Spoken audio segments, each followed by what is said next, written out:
Les premiers Afrikaners, bénéficiaires du programme de réfugiés controversé lancé par les États-Unis, arrivent dans le pays.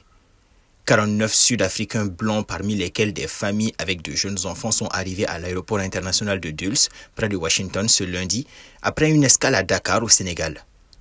L'administration Trump a bouleversé la politique américaine d'admission des réfugiés, si bien que pratiquement toutes les personnes fuyant la famine et la guerre dans des pays comme le Soudan n'ont plus aucune chance d'y être réinstallées.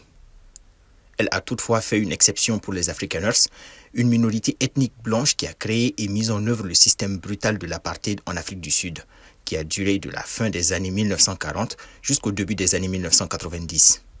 Les groupes de défense des droits de l'homme et les experts en matière de réfugiés ont critiqué cette décision, affirmant que, contrairement à d'autres groupes, les Afrikaners ne sont pas menacés.